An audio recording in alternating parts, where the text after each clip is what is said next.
Counting down to kick off between the Bruins and their first ever HBCU opponent, the Alabama State Hornets, this weekend in the Rose Bowl. What can the Bruins do offensively to counteract what Alabama State's going to throw at them? Who to look out for? And what are their strengths defensively? We'll answer those coming up next on Locked On UCLA. Let's hit that music, baby. You are Locked On UCLA, your daily podcast on the UCLA Bruins. Part of the Locked On Podcast Network, your team every day.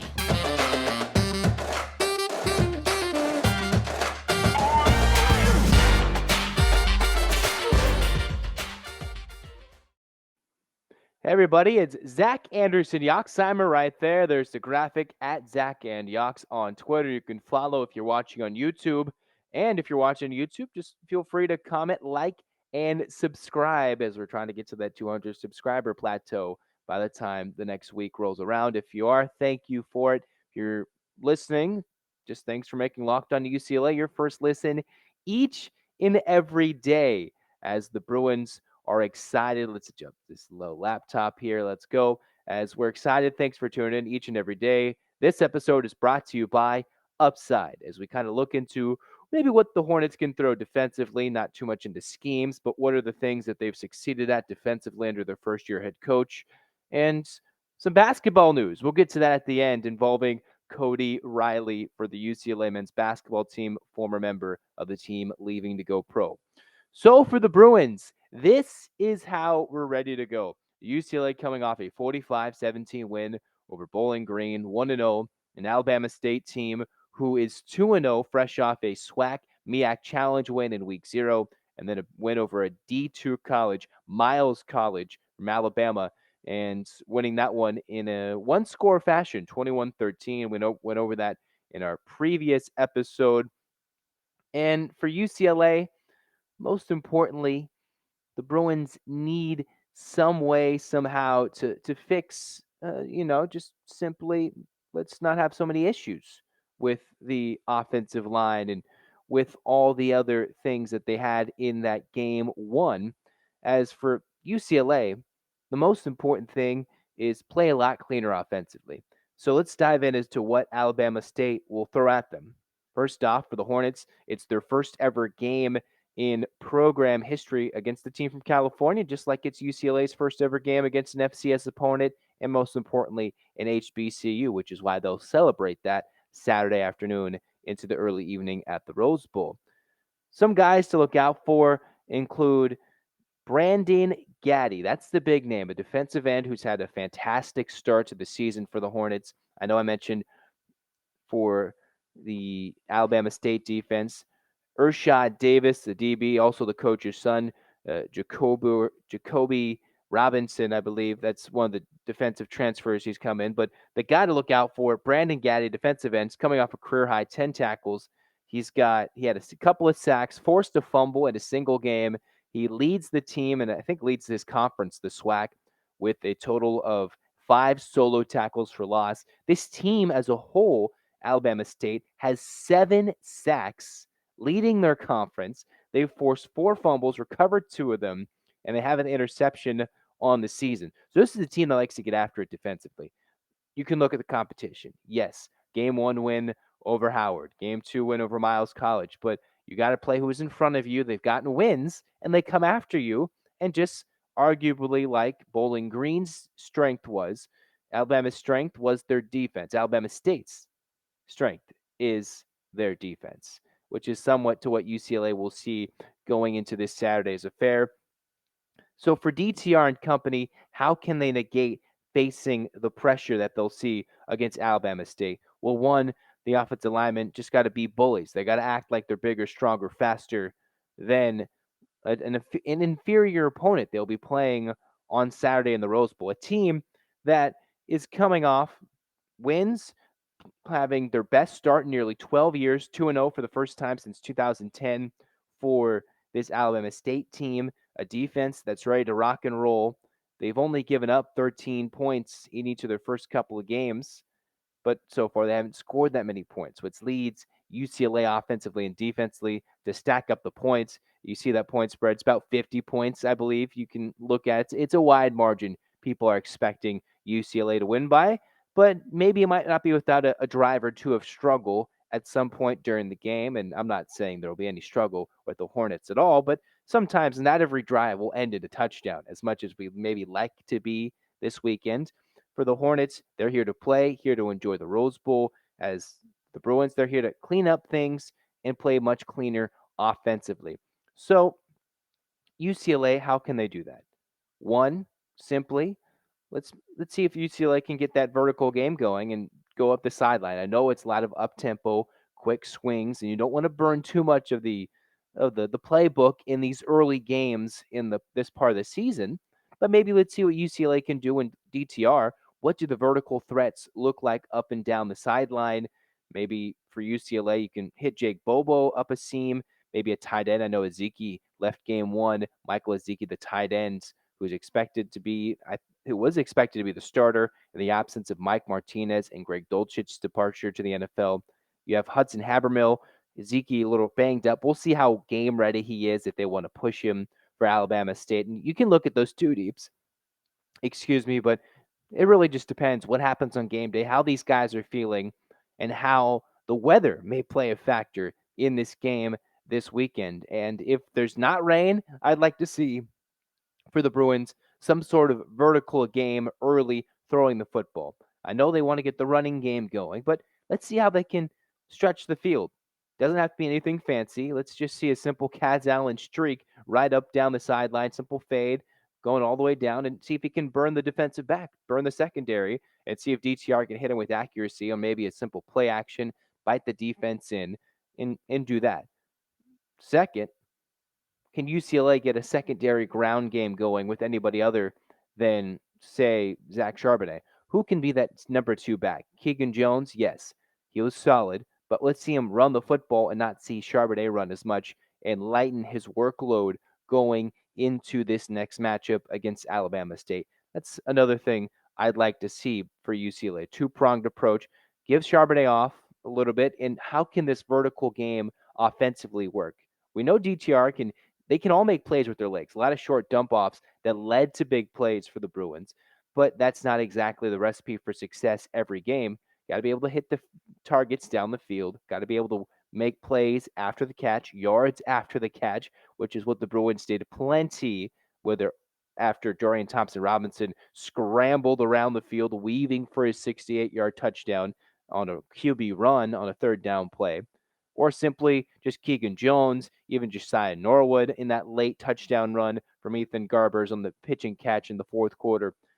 Make big plays, and yes, there will be plenty of them for the Bruins, but for the most part, let's see the vertical passing game go if the weather isn't too much of a factor. I know head coach Chip Kelly was mentioning, hey, maybe there might be something along the lines of, okay, let's see how the weather is going to play. We've been dumping water and messing with the footballs during practice in order to kind of liven up the football and make it more game-like in preparation for what the Bruins might be facing come Saturday afternoon against Alabama State. So that was something I saw funny. Before we continue on with more things I'd like to see, let's hear some words from our new friends here with Upside. This episode brought to you by Upside, but from cringing at the pump to an eye-popping check at your favorite restaurant, inflation is hitting us all where it hurts.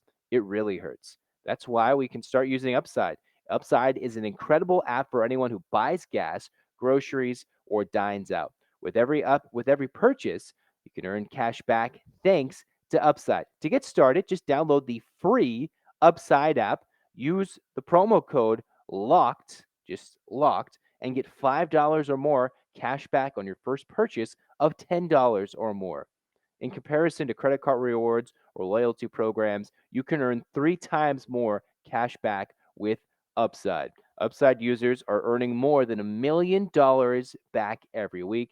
That's probably why the app in itself has about a 4.8 star rating in the App Store. Just download the free Upside app and use the promo code LOCKED to get $5 or more cash back on your first purchase of $10 or more. That's $5 or more cash back on your first purchase of $10 or more using the promo code LOCKED. So for Locked On UCLA, Zach Anderson-Yoxsimer with you guys as we keep cooking and keep moving along. What are things we like to see for the Bruins going into this weekend against Alabama State? I've kind of teased about it with the defense already, but this is an offense that hasn't looked too prolific for Alabama State. We've gone from what UCLA can go against this Alabama State defense. What can UCLA's defense with Bill McGovern, what can they twist? What can they do? You don't want to throw too many schemes at Alabama State's offense. We've already seen for the Bruins, they played strong. They played extremely well defensively. That was maybe the one facet of the game they truly played good at. I wouldn't want to say excelled against Bowling Green. They played good. They're looking to come off a team last year that ended the season with 3 straight 40-point games and tacked on a fourth in a row to offensively to start 2022. 4 straight games in the Bruins 2 seasons that they're splitting between in 21 and 22, where they've scored 40 or more points. Now, how can the defense continue to grow its confidence, continue to build around some key guys going forward into the end of non-conference play with South Alabama in a week plus from this matchup against Alabama State? Well, just like offensively, you don't want to throw too many schemes that can give anything away. Maybe a simpler approach is looked at for Bill McGovern. Just the simple rallying to the football. Turn these guys over. And as much as Alabama State's defense has turned guys over, gotten sacks down in their 2 games, yes, mind you, they played 2 games. They got 2 games under their belt. So this is a team that isn't as not ready, isn't as unafraid or unprepared, I should say, in terms of not being football ready as you come off a week 1 game. Guys aren't ready for the speed of the game at the Division 1 level.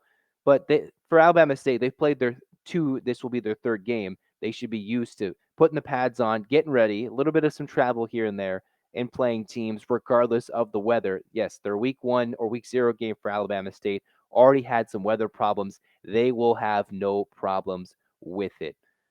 UCLA defensively, Bill McGovern, this is what I'd like to see. I'd like to see Alabama State, they roll in leading their conference in sacks. Well, for UCLA, by the end of this game, let's see the defensive line rack up a bunch of sacks. Maybe some linebackers get quite a few tackles for loss. I'd like to see, let's throw some crazy number out there. 5 sacks in this game. Let's aim for a high number against the team you're expecting to dominate, regardless of 1, 2, third string walk on, whoever's coming in. Let's aim for a 5 sack number.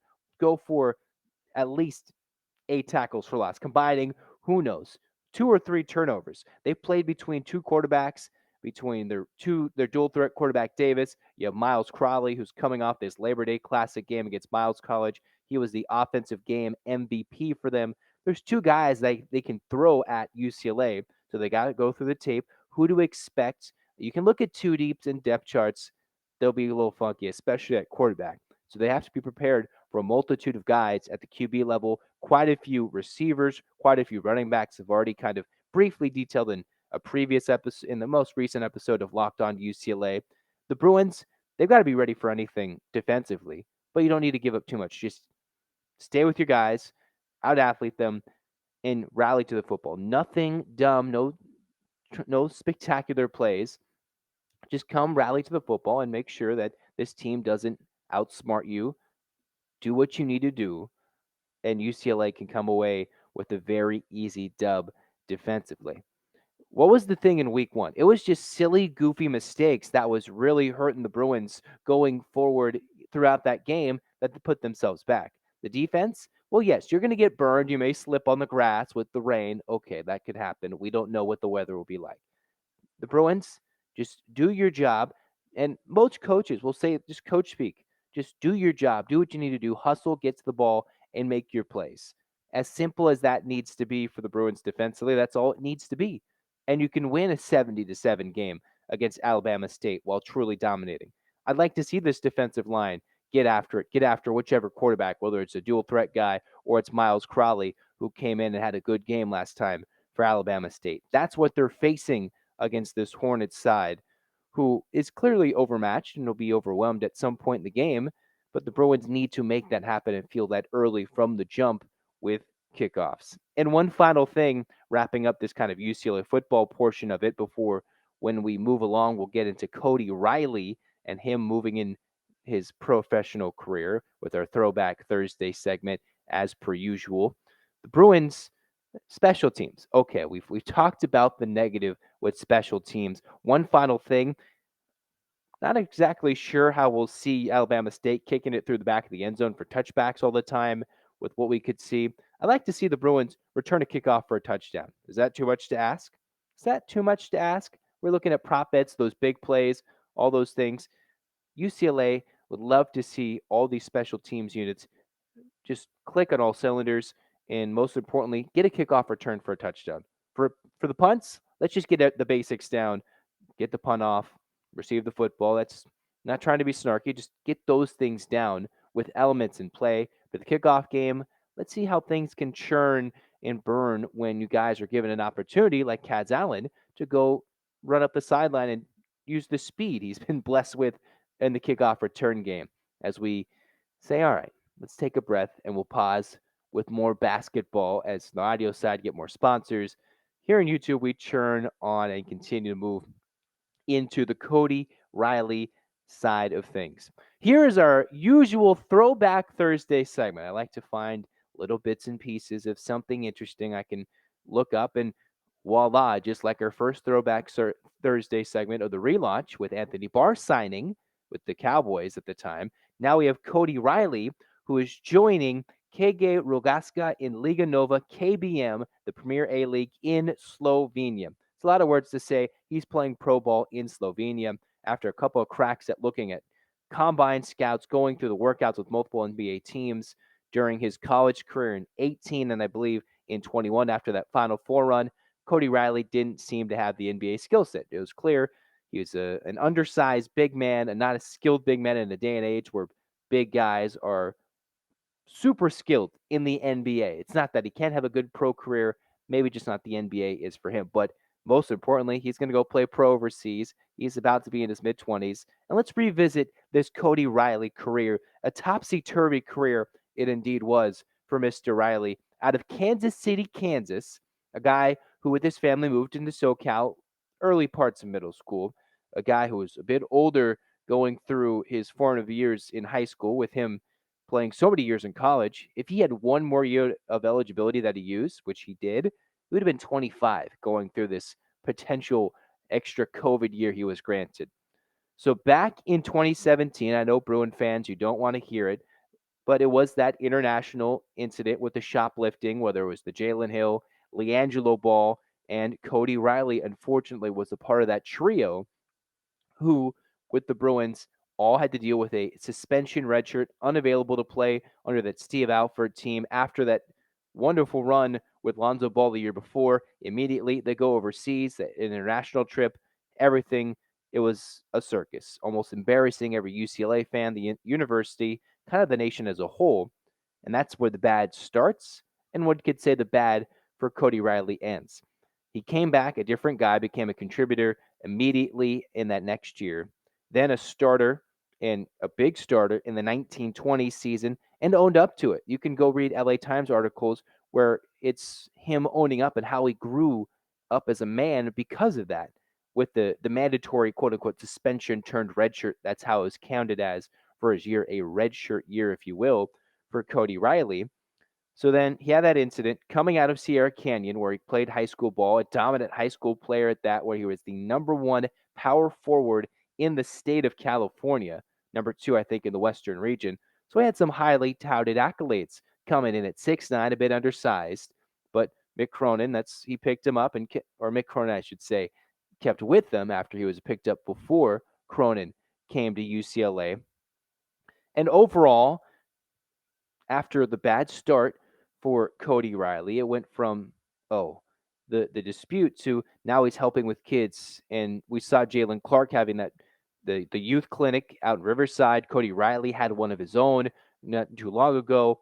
And he even was talking with kids about, and sometimes about his journey of maturing. He was getting back to the community, and in the end had 118 career appearances at UCLA. Didn't quite get to 1,000 points, 938 of them and ended up having about 530 rebounds, 8 career double doubles, and was vital to a UCLA resurgence back to the Final Four, one in almost more than a decade from that Ben Howland era into the Mick Cronin era during that weird COVID age when the Bruins were surging at the end of 1920 into the late season surge from the first four to the Final Four. He was a crucial part of that team going against the Michigan big man, against Drew Timme for Gonzaga. All these guys he was banging and keeping UCLA in those games with the team who didn't have that much depth, if you think about it, in that Final Four team. Cody Riley, if he was in foul trouble, they had to go to pretty much a recently used freshman, Mac Etienne. But Riley was banging with the bodies, doesn't get all the accolades. And while he did end up in his last season with UCLA, kind of spraying that MCL against CSU Bakersfield in game one of the most recent season, really hurting and hampering his numbers. That most recent season ended up having 7 points per game, just about 46% shooting, almost 4 rebounds a game, and an assist per game with just about half a block. Little auxiliary numbers there as we trip and stumble. But for Riley, ended up having a nice career, matured nicely after something that could have gone so horribly wrong. He could have just walked away. LiAngelo Ball, he never played. Jalen Hill eventually retired, but took him about 3.5 years. And Cody Riley, if you go back and just kind of go through the archives and read about it, he was the first athlete to come out and immediately come out and address the press after the incident of the shoplifting in China. That's not a good thing when you mess with going as a college athlete, you're representing your university, and you do something wrong on a very public scale in another country when it's pretty rare to do it with your team. And then here it is, you go on a trip and you do something so terribly dumb and stupid as a young male athlete. Cody Riley was able to get through that, matured, grew up, and ended up being a nice spokesperson for youth. And here he is going to play pro basketball in his going into his 25th year on this globe. He's 24, so 25 in December, playing in Slovenia. Actually has the California state record for most rebounds in a state title game with Sierra Canyon when they beat University in the CIF State Division 5 state championship. University out in San Francisco, University High School. So he's got a record in high school ball. He had a nice Bruin career, made it to the Final Four, makes it to the pro level and gets to play overseas. Not an NBA career, but now he's one of those 4 departing Bruins who are on separate teams. As we can tell you, Peyton Watson, the Denver Nuggets. You have Jules Bernard in the Detroit Pistons organization with the Motor City Cruise, the G League affiliate, and Johnny Juzang with the Jazz and the Salt Lake City Stars, also their G League affiliate. And with the Jazz maybe selling off a lot of pieces there, no Donovan Mitchell, maybe Juzang finds a way up to the Jazz a lot quicker. Who knows? That's me just speculating in a very positive front at some point, some way. But back to Cody Riley, a guy who matured well, got his 8 career double doubles, a very integral part, not the face of that team, but all those guys. He was one of those guys that came back one more year with the Juzangs, the Bernards. And even though he had to fight off playing time with Miles Johnson, who's off doing good things, it's just a nice Bruin story where you don't always necessarily get the best of something, where you go through something so dumb so early in your college career. And sometimes people say, all right, go make mistakes. Well, Cody Riley made a mistake, and that's not the type of mistake you want to make. One where you throw a basketball out of bounds or just a goofy mental mistake like not turning a paper in on time. He did something that was not too good. Not the end of the world, but doing it in another country that's we're not going to get political here, but just you do it in China, you do it in China. And Riley ends up having a great career in terms of just maturing, coming together, getting a pro career. And it's nice to see him just signing. It was a couple days ago out in Slovenia, but all best of luck to him. Great to show how you can, when you're given a second chance, to mature. And he took great advantage of that second chance, turns it into a potential blossoming of a pro career. And even if it's not, he made it to the pros. And a lot of these athletes, when they come to college ball, dream of making it to some sort of pro level, where it's the NBA, almost just one moment in the NBA, or even if you go overseas, you can have a nice career some way, somehow, playing basketball overseas, and he gets to do so in Slovenia. So for the kid hailing from Kansas City, Kansas, then moved over to California, top recruit in California at his position in his class, ends up, after all is said and done, becoming a Bruin that we should thank for him for showing how he can grow with his second chance. He's emblematic of what can happen with second chances as a UCLA Bruin.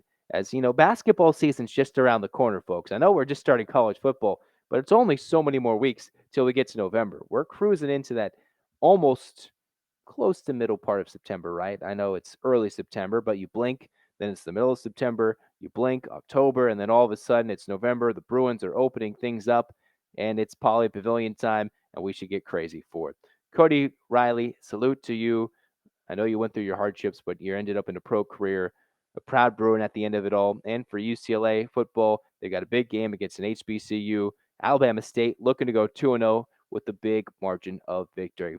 That's going to do it for us here on Locked On UCLA today. Thanks for tuning in. Thanks for making it your first listen each and every day. And also, with the NFL just around the corner, make your second listen the Ultimate Pro Football Preview of 2022. It's an 8-episode extravaganza getting you ready for the NFL season. Local team experts from the Locked On Podcast Network all throughout the network. We're all intertwined some way, somehow. They've got betting angles from Lee Sterling, from Locked On Bets, all combining into one ultimate NFL preview. Search for the Ultimate Pro Football Preview 2022 on your Odyssey app, YouTube, or wherever you get your podcasts. Meanwhile, for Locked On UCLA, Bruin fans, get that 8-clap ready. I know we didn't do it in the early part, but let's get that 8-clap ready and going. And 1, 2, 3, 4, 5, 6, 7, 8, UCLA, UCLA, fight, fight, fight. Let's go, Bruins, baby. This has been Locked On UCLA. Go Bruins.